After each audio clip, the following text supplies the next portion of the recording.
Hello everybody, welcome along. My name is Benjamin Bloom. This is the Benjamin Bloom Football Channel. Please leave your bias at the door and join us to discuss West Brom. Relegated. What went wrong? My apologies, this has taken a couple of days to do. And yes, I do know I did the Fulham one first and they only went last night. But that was kind of fresh in my mind as I got up this morning. But this is a look at West Brom's season and what went wrong. We've studied West Brom for a couple of seasons now, 3, especially in this dearly departed shows this season. I've seen them not go up in 18-19. I was there at both playoff semi-finals where they lost to Aston Villa. Saw them plenty during that season as well under Darren Moore and latterly James Shan. Saw them many times, under Slaven Bilic in 1920 when I could, pre-March and lockdown obviously. So plenty to talk about in terms of West Brom, who, like Fulham, up for one season and back down, they come to the Championship. Speaking of the Championship, let's talk a little bit about that promotion I mentioned in 2019-20. And this was West Brom in year 2 of their parachute payments. Yes, I am right. And I think Slaven Bilic was brought in, parachuted in, to use a very bad pun, having been manager of Croatian national team, West Ham, and brought into West Brom. And basically, just get them up. A high-level, high-personality manager on a high salary, if what we're led to believe is true. And he did get them up.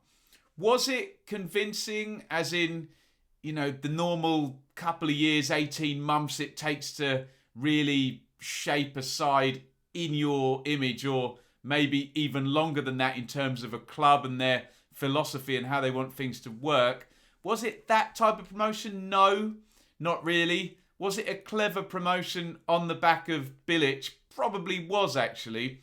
Never really had a striker in the Championship scoring any goals. Everything came from the 3 off the front, and Bilic was clever, stocked up those positions and added to them in January as well, and ended the season, I think, with Pereira and Diangana, Grzycki, Robinson. They came in on loan, Kravinovic, Phillips. They just had a ton of options in those positions where maybe Austin and Robson, Kanu and Zahor hadn't really carried the fight up top. So what I'm saying is they went up without a goal scorer with 83 points, which is just one shy of the 10-year average. But when you look at a Brentford this season who are not going to go up with 87, it is a low-ish total and a below-average total for the last 10 years. That's a fact. There's the most used 11, so built around Johnston, Furlong, Ajayi, Bartley, Townsend, Sawyers, Livermore. That's very interesting. Phillips, Pereira, Diangana, and Robson, Kanu. This is all going to get torn up by the end of this season. That double pivot of Sawyers and Livermore, which was very good in the Championship, is not going to finish the Premier League season. Grady Diangana, we'll talk about him in a bit as well. By the way, that's just the Who Scored projection of most used players. If it does miss out 1 or 2 players you might expect to see on there. So that's what West Brom came up with. And this is how they added. And I would have to say, overall, I know there's a lot of info on there, we'll get through there in a second. I would have to say, didn't quite get the recruitment right in the summer, did Bilic. What you would be looking for is to add some extra quality and address areas where there were problems. And the obvious one is the goal scoring. And then maybe, with the benefit of hindsight, the central midfield. And that's going to come later. You can see Carl and Grant, 15 million. It didn't work out. He didn't fire them the goals that they weren't getting last season. Was played out wide a few times as well. So not sure about that one. Grady Diangana, this is a odd one as well, because I remember Mark Noble tweeting or quoted has been very upset that West Ham had let Grady Diangana go. I mean, look at what West Ham have done, so I'm sure they're not worrying about that now, given how good they've been this season. But there was a big sense that they needed to get Diangana back just to maintain the level he gave them last season, which he really did. He was excellent, but hasn't worked out, hasn't been used. I suspect there's some injuries in there as well, forgive me. Not entirely sure. Matches Pereira, okay, excellent. But do remember, that was an excellent deal done the previous summer. Loan, either first refusal or obligation to buy, however it was structured. I'm not 100% certain. But great deal, and that's going to be key as well, either in terms of bouncing back with him or raising the money to bounce back without him next season. Kiprade, yeah. Burton, Ivanovic, I get the idea of bringing in the experience, but yeah. Callum Robinson, think that's going to go down as a tick, and look at his age, 25, and ability to do stuff in the Championship. Gallagher on loan from Chelsea, I'll give that a thumbs up as well. Excuse me. And Kravinovic, well, he's not going to last the season, so we'll give that a thumbs down. If they did get, if I've transfer marked right, that they did get 5.85 mil for Ollie Burke, two Olivers playing up front for Sheffield United this season, then that's a good deal. Lecco, flattered to deceive, hasn't he? Nathan Ferguson, they'd be disappointed with because he's come through, and obviously a 19-year-old, they lost him. I think the contract rundown, it says free transfer there. And Ken Zahor, they'd be disappointed with also, just on the basis that he was brought in by Bilic for good money, and out he goes on loan to Millwall. Another one at the bottom there, I will mention, Ahmed Hegazi. I thought he was a decent player in the Championship, and there was some idea that he was pushed out without Bilic's say-so, and we'll talk about that in a second. So, a bit spotty on the recruitment, and it didn't really advance the team or solve any obvious problems. But some good age players coming in anyway in terms of saleable assets when we talk about going forward. Unlucky 13. Is it unlucky?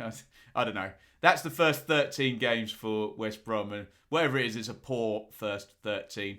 Only 7 points, so just over 0.5 points per game within the first third of the season. So give themselves a lot to do under Bilic. 3-0 up against Chelsea and drew 3-3. Didn't manage to beat Burnley at home or Brighton. We talked about that with Fulham as well, that these experienced Championship teams, they knew how not to lose to the eventual bottom three this season, didn't they? And against those direct rivals, only that win, obviously they lost at Fulham, and only that win against Sheffield United. And was that the most viable win? Absolutely not. There were immense amounts of chances in that game, and Sheffield United were so hapless, should have probably scored about 3 themselves, shouldn't they? So, look, there's one win in there, and that wasn't the most viable. So, Bilic, it was 13 games, and he was done. You can see December the 15th. Comes after an away draw at Manchester City, which he'll take. But clearly, well, can I say clearly? Shall we say allegedly, given how quickly they managed to get his replacement in, they were possibly just waiting for the go-ahead that the guy they were going to replace him with was going to come. And we all know who that is, don't we? So, Allardyce in, Bilic out. You can see their former England boss taking charge of 7 clubs in the Premier League, yet to be relegated from the top flight. That is no longer the case, because West Brom obviously were relegated on Sunday, weren't they? But in comes a Big Sam, splits opinion, but has a very, very clear philosophy that you can easily understand and has worked before. So I'm always interested in those types of managers. They're kind of good case studies to look at and how the methods stack up, and I like to look at the numbers, and it's very obvious with Big Sam what he's doing. It's very obvious whether it's working or not. There's the January transfers. I know there's a couple of games before all of this is done, and those games do end up being key. Diania, there's your striker.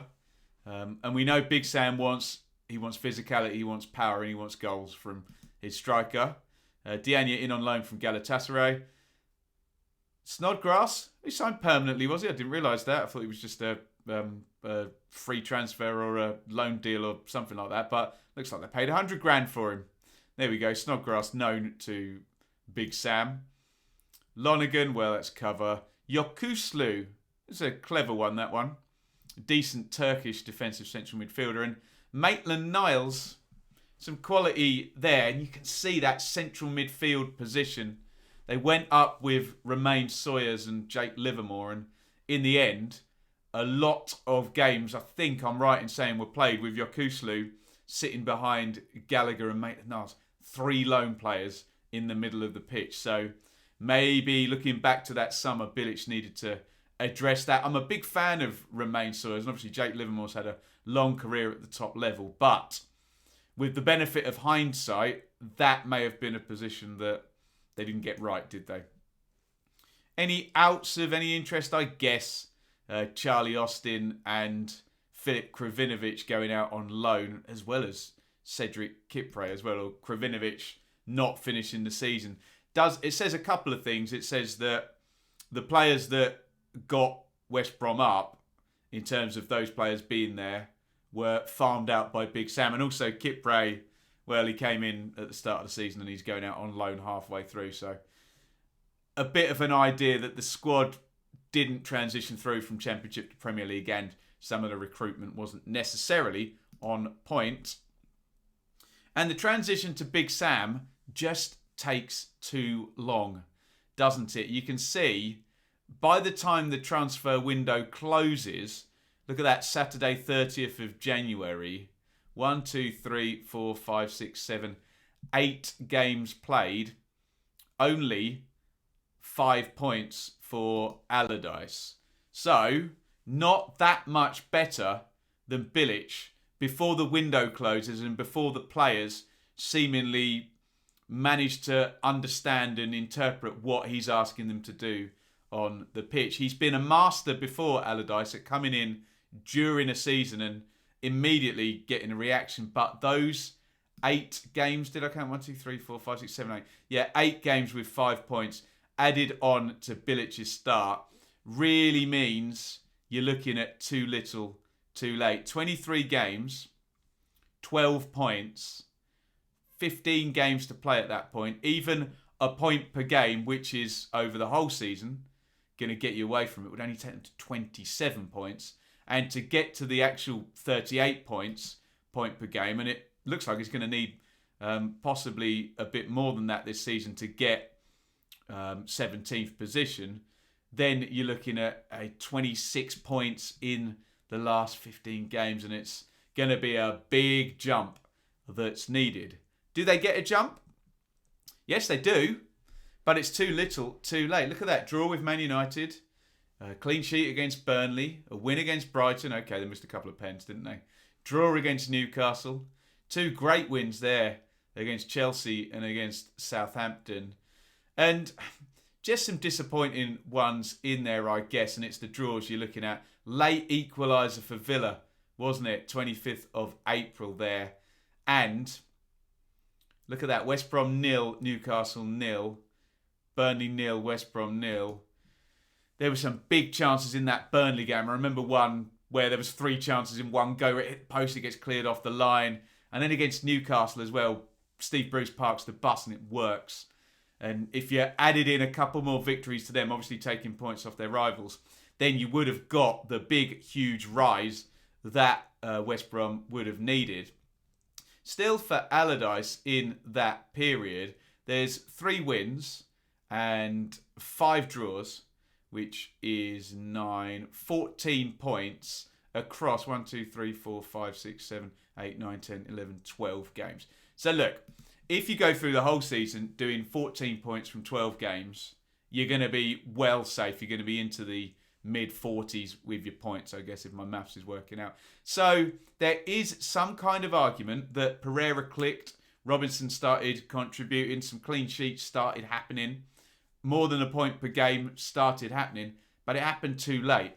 So either They got Allardyce in too late, or it took Allardyce too long to get them going. Is that fair on Big Sam? I don't know, but look at the table. Game number 35, 26 on the board, maximum upside 35, and you can see Southampton and Brighton. And it might be a bit of a high tide for 17th, mightn't it? You might have needed a big number to survive this season in terms of, no, that's not fair, is it? Not to survive, but in terms of being above that 17th spot, I think might be 40 points there. But we know that's not the survival total. The survival total is 18th place plus 1 point. You take my point, I think. So here is my summary. First of all, close promotion in Bilic year 1. Now, I know I said similar things for Scott Parker, but sometimes it's better, and I know owners won't agree with this because they just want the club up and jumping from Championship money, even with parachutes, jumping with Championship money to Premier League money. That's the key, but sometimes it's better to take 2 seasons to do it and have that 18 months to build something that will be more viable in the Premier League. Obviously, they came up without really a goal scorer. Central midfield, we've found issues there, and it felt like Bilic sort of dragged them up last season with a fairly incomplete Premier League team. And again, 2 of the star players, Dejan Garner and Pereira, were just in on loan. So you're already having to invest a load of money just to reach the level that you were at the previous season. So, yeah, it felt like they really needed to go and build well. And they didn't. I've put recruitment didn't help enough. I'm not going to go out and say the recruitment was bad. Obviously, in is Pereira. In is... who was the other good youngster? Robinson. So they've got attacking players that will do the 2 important things when you come down. Are A, raise a lot of money to balance books and hopefully reinvest. Or B, we've seen with Norwich and Buendia, what if they refuse Pereira to go and just say, no, you're going to play in the Championship because you can get us up. We know he will put ungodly numbers up in the Championship in the same way that Buendia has done for Norwich. So there's that, isn't there? Bilic style, no man's land. Yeah, it was neither defensive and pragmatic like Burnley can be and Newcastle can be. Southampton have their counter-press thing that they do. Who else is down there? Brighton, we know they can sit in, and obviously there's the issues. They create a lot of chances and don't score. All those teams that have survived feel quite specific, and it doesn't feel like Bilic, did he have a good defence? Were they open but still scored lots of goals? None of the above, really. So they were in a kind of stylistic no man's land, and it didn't work, obviously. Big Sam, too slow to get going. Is it a fair accusation? I don't know. Do we expect someone to go into a club that I've just said is in no man's land stylistically, hasn't had the best recruitment, and was promoted without necessarily being a slick, finished, well-oiled machine? Is it fair for someone to flip that switch, or to expect someone to flip that switch immediately? I don't think it is fair, but Sam Allardyce has got that reputation, but he couldn't do it. You can see I'm erring on the side of that's probably not Allardyce's fault, and that what he was asked to do was probably too difficult rather than him being, an incapable manager. I don't know. Be interested in people's thoughts on that. I suspect if Big Sam, Yokuslu, Dianya and Maitland-Niles have been there the whole season, that we would have seen a higher points total. I'm not going to go and say would that points total have been better than 3 other teams, but over his career he's done it, hasn't he, Big Sam? So maybe too slow to start, but maybe that's not all on Allardyce. Be interested in your thoughts in the comments on that. And relegation, what next? So we've seen with the example of Norwich this season and Watford. Let's park Watford because they were up for a few seasons. But Norwich went up and didn't land themselves with any big liabilities, big legacy contracts. If you're only up from one season, you can get away with doing that. And then if you stay up, you can build more liabilities into your financials. So, West Brom, they have got liabilities, but they signed a Carlin Grant, who's a good age and good in the Championship. We know that. They got Pereira. That's key. He's in the building. They'll either be able to cash in for huge money, or he can maybe carry a promotion on his back again. Got Dean Garner, good age, done it in the Championship before. Callum Robinson, good age, done it in the Championship before. If the manager were to stay, there's a manager who's done it at most levels, got the England job, and has been promoted with Bolton and West Ham out of this division in the past. I suppose the issue is some of the loan players, and they've got to replace the output of Maitland-Niles, Gallagher, Yokuslu, Diania. Maybe in central midfield there's not enough there to do that, but up top, I've already mentioned players who are definitely going to do it at Championship level. So if I were a West Brom fan, I'd be thinking, try your damnedest to keep Allardyce in there and keep going along the path they've been going.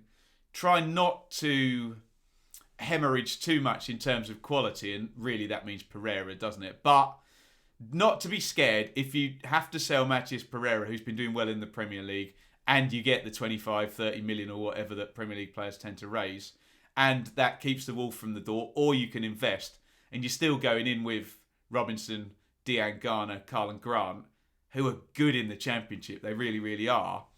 Then I suspect, and it always looks very simple, but I say this every time, a relegated club with a year one parachute payments that exercises competence and doesn't allow chaos into what they're doing should be doing all right. Never that simple, but they should be if they are competent, aren't they? So that is my views on West Brom. Let me know yours in the comments. West Brom relegated. What went wrong? Fair good bit of detail in this. I'd love to hear your thoughts. And remember, if you are a West Brom fan, hopefully you've been with me for a while on the channel, but we mainly do Championship. We have been doing Dearly Departed and covering West Brom, of course. Now, if you're new to the channel, please hit subscribe, because come with me on the journey next season. We're covering the Championship week in, week out, and hopefully can, discuss what's going on, and you can give me some insight, and I can give you some insight maybe over the whole division as well, having covered it for the past few years. So what I'm saying is hit that subscribe button, ring the bell for notifications, and we'll see you next season. West Brom fans, and with no mockery or schadenfreude intended, welcome back, and we'll hopefully enjoy the next season together for you West Brom fans. As always, I've had my say, you have yours in the comments, and it's a big over and out from me. West Brom relegated. What went wrong? Thank you so much for watching. If you enjoyed this video, please hit the like button to see more videos from this channel. Hit the subscribe button, and to be notified every time we upload, ring the bell for those notifications to come through on your device. If you really want to support the channel and me as a content creator, I will be eternally grateful if you head over to the merch store and grab something, or support over on Patreon, patreon.com/Benjamin Bloom. Thank you for your time. Go and watch another video.